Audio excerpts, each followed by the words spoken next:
ito na yung the rest of the area ng room. Mukha siyang flat pero ano, may space din sa likod. Tapos, ito yung workstation area. Ito yung view namin. Wow, ang ganda naman! Malaki naman yung gym nila. Meron silang ganito. Parang meeting room, conference room. Ayan, may steam, may sauna. Ito yung isang swimming pool na pambata. 2 feet lang siya. Tapos merong mas malaki swimming pool. 3 feet yun dito sa bandang unahan. Tapos 4 feet dun sa bandang dulo. Hi everyone! Dito kami sa barbershop. Kasi magpapagupit na ng hair si Gray Gray. Tsaka si Daddy. Dapat last year. Kaso hindi na umabot. Kaya ngayon na lang. Kasi ang haba na ng hair ni Gray Gray. O, tinan nyo. Natatakpan na yung yung eyes niya. Tapos yung likod. Tinan mo yung likod. Pero hindi namin papabawasan tong likod. Etong harap lang. Are you ready? Yes.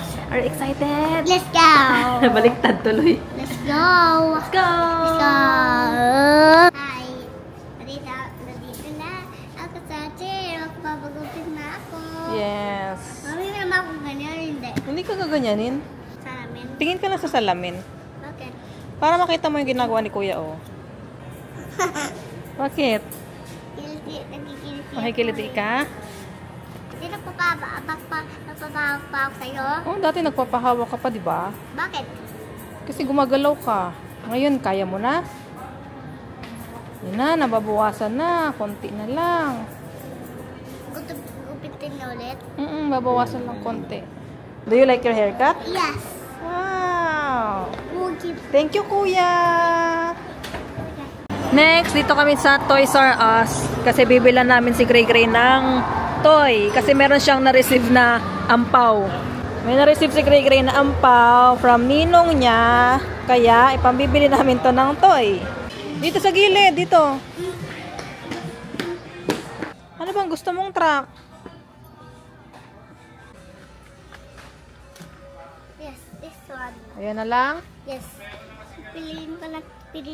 Pero pala, the garbage truck and tanker truck. Ayan na gusto mo? Final na? Yes po. Are you sure? Yeah. Ano ba yan? Excavator tsaka dump truck. Di ba may ganyan ka na? Gusto ko na ito eh. Final na yan, ha?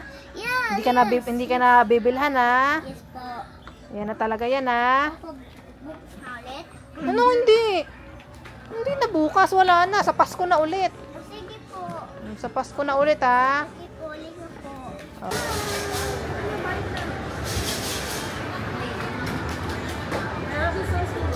Umalis na kami kasi papunta kami ngayon sa Grand Westside Hotel. Mag-i-staycation kami doon. And sakto, alas 2 na. Pa-check-in time na.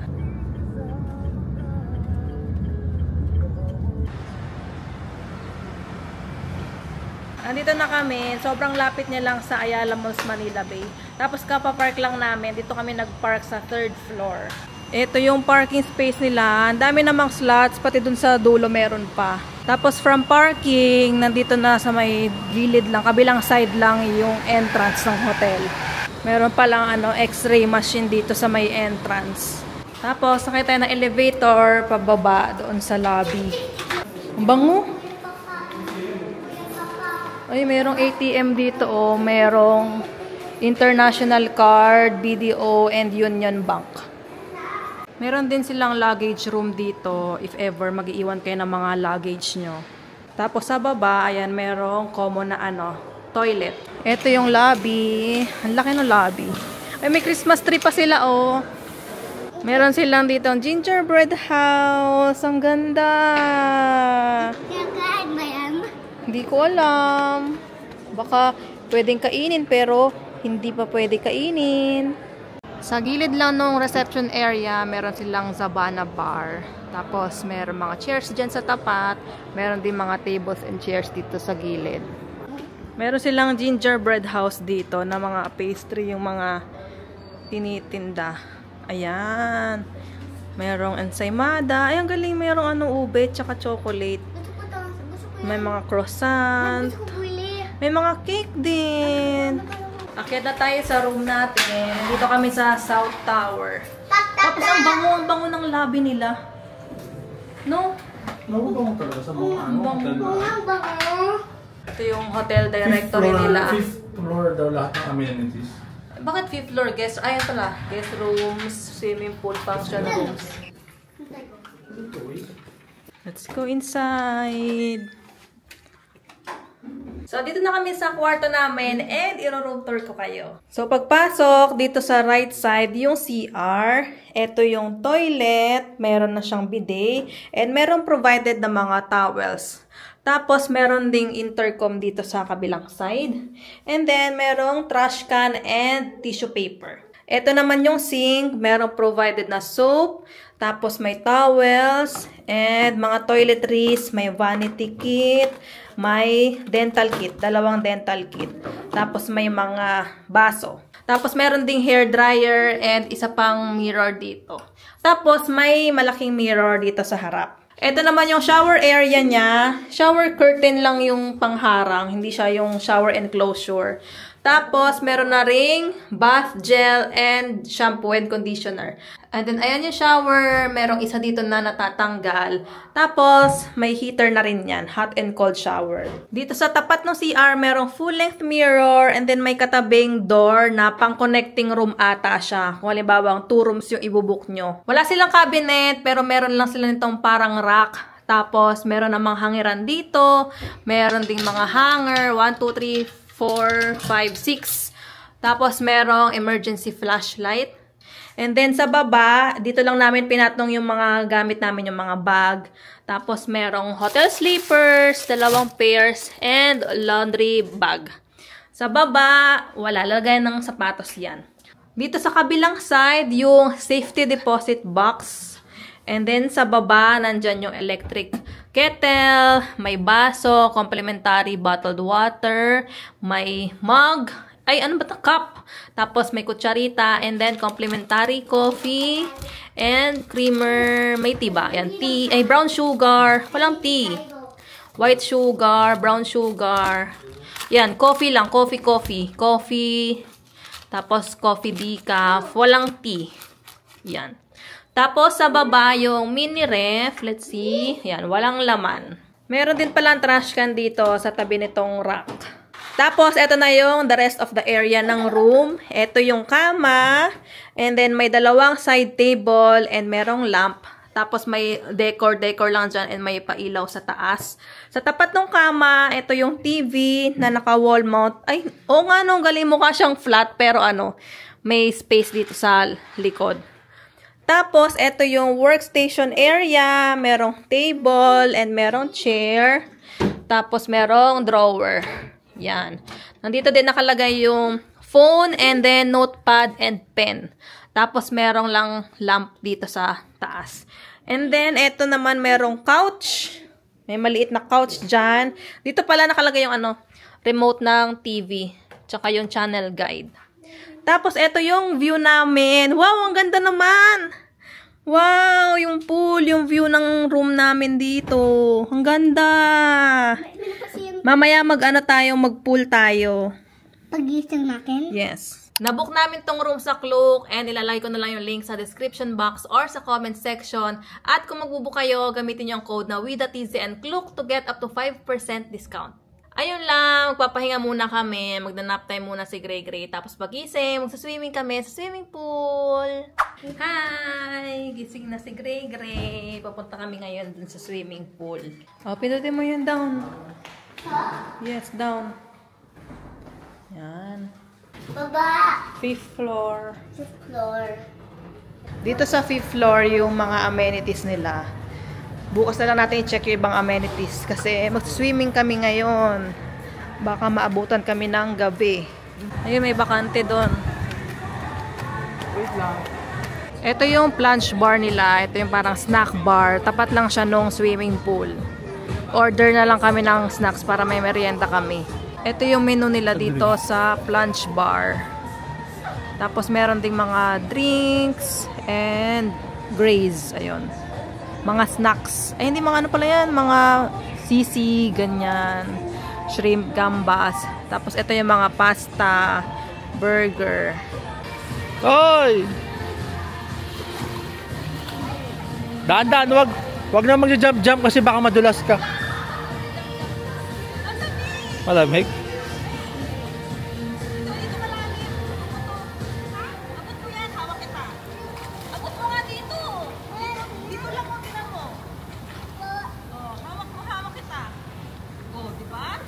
Babaw, sobrang babaw.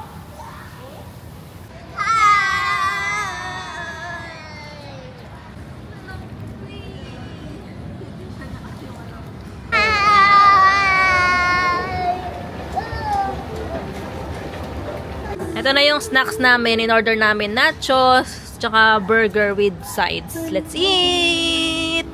May juice pa pala in-order si Daddy. 4 Seasons, tsaka guava. Inangkin na niya yung ano, chips. Sarap yan? Sarap eh. Pinatikim pa sa akin ni Gray Gray. Ano to? Sweet potato chips. Sarap oh. Sarap? Yan yung west side. Sarap. Kain ka rin ng burger ha?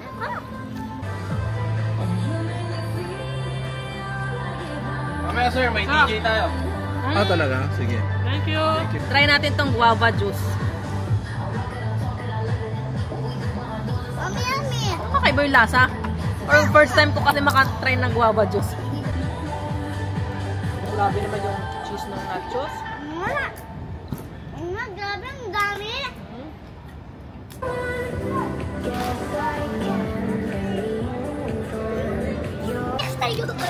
Ah!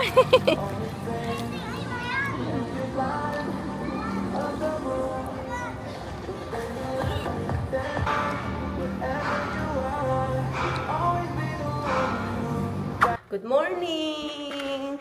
Papunta na kami sa breakfast. Doon sa baba yung breakfast nila. Tapos after breakfast, mag-swimming kami ulit. Let's go!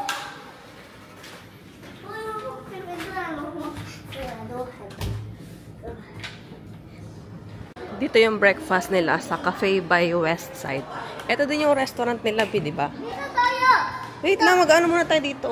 Ito yung kinuha na breakfast ni Gray Gray. Cereals with milk. First time niyang magmi-milk. Try nga natin. Masarap ba? Do you like it? Is it good? Wow! Next time, pag magsi-cereals ka, lagyan na natin ng milk. Kasi masarap pala pag may milk, no? Mas masarap. Tapos, lagyan natin ng milk. Oh, sige. Tingnan natin yung mga food dito sa breakfast buffet nila. Ito yung una kong nakita.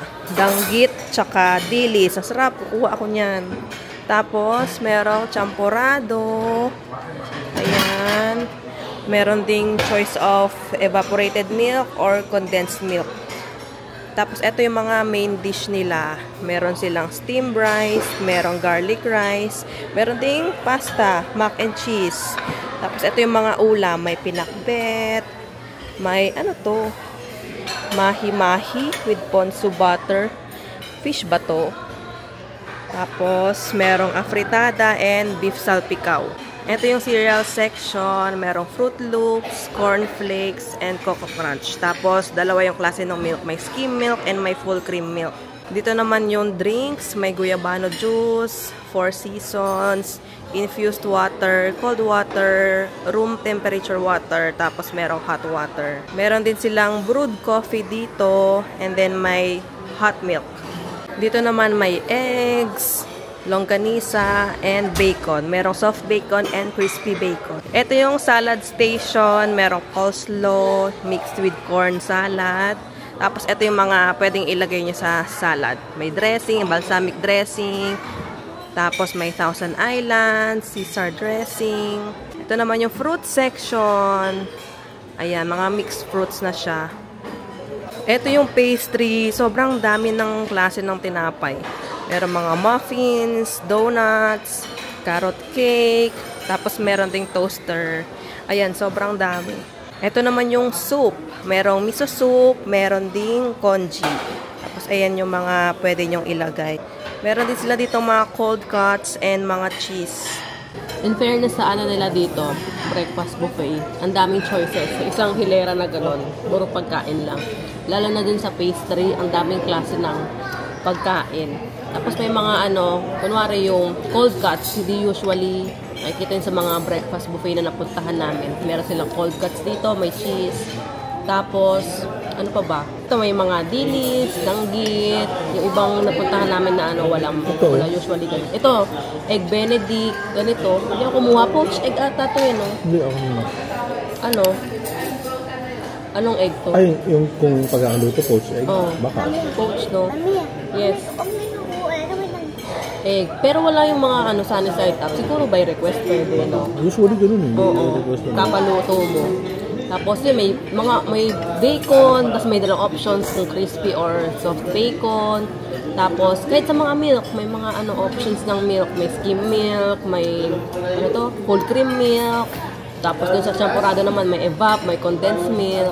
Usually kasi kung ano lang yung milk, yun na yun. Mga drinks, ano, maraming choice. yun, sa drinks din, ang dami rin choices ng drinks. But even yung simpleng tubig, merong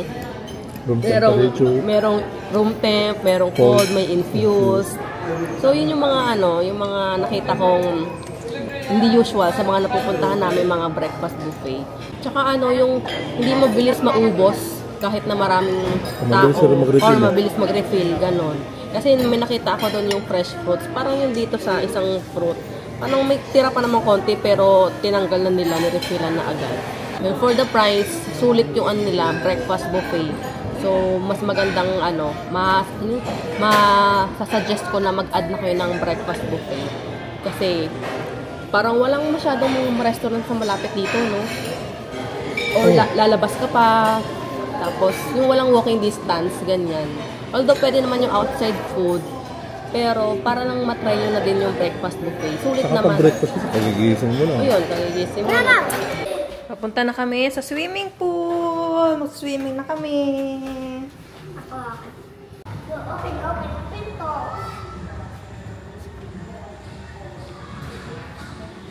Dito sa 5th floor, yung gym nila. Fitness hub yung tawag. Let's see. Ayan. Ito yung mga equipments nila sa gym. Merong treadmill. Hindi ako familiar sa mga equipments. Pero ayan. Malaki naman yung gym nila. Ito may towel and merong water dispenser, meron din mga cups, sanitizer, and tissue. Meron ding mga TV dito para habang nag-gym kayo, nag-exercise, may pinapanood. Dito naman sa kabilang side, yung mga function rooms nila. Ayan, meron silang ganito, parang meeting room, conference room.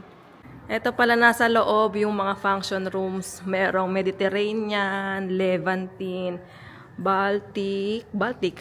Ilan ba? 4? Ang dami Ayun, 4 nga. Thank you, kuya.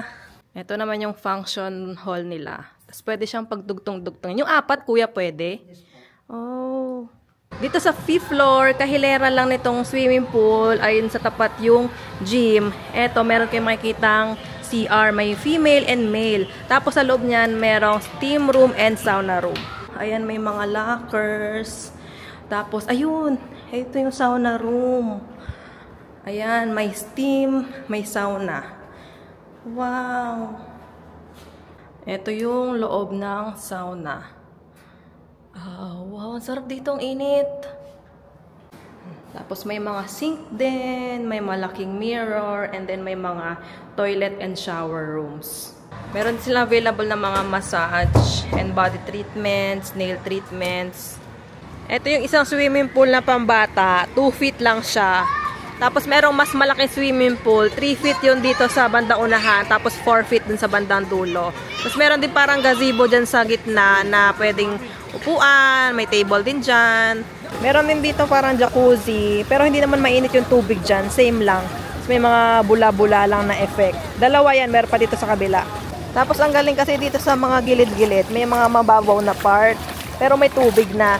So ito yung lakaran, tapos ito, may mababaw na part. So kahit madulas ka dito, kung magkamali ka ng hakbang, hindi pa siya malalim. Kasi medyo malayo pa yung gap niya dun sa malalim na part.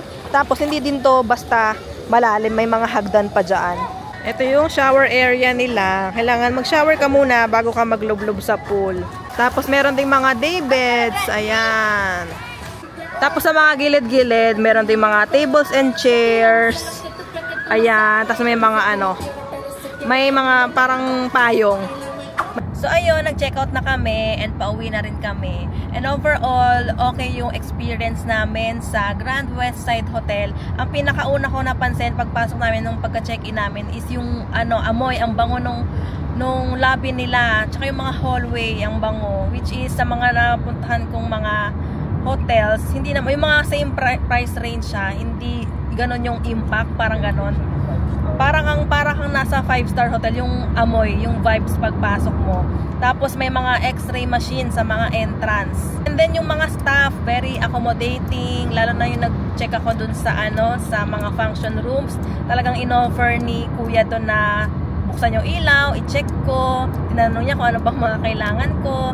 Tapos yung mga staff din na makakasalubong mo sa hallway, sa restaurant, sila, nagmamabuhay, good morning po, good morning ma'am, good morning sir, ganon. Pati yung mga nag-assist dun sa pool, yung mga nagsiserve ng pagkain, yung nagbibigay ng towels, parang very approachable, ganyan. Hindi ka mahihiyang magtanong, hindi ka mahihiyang i-approach sila kung may kailangan ka. Yung sa pool naman, very kid-friendly kasi merong pool doon na specific for kids lang kasi 2 feet lang, as in, yun lang, buong pool, buong rectangle na yon 2 feet lang. Hindi yung mga pools na palalim. Meron doon na sa mas malaking pool na 3 feet and 4 feet na palalim, pero yung meron talagang pang kids. Although hindi lang talaga heated yung pool nila, so may tendency na malamig, lalo pag gabi, malamig, pag pahapon na pag gabi na malamig yung tubig.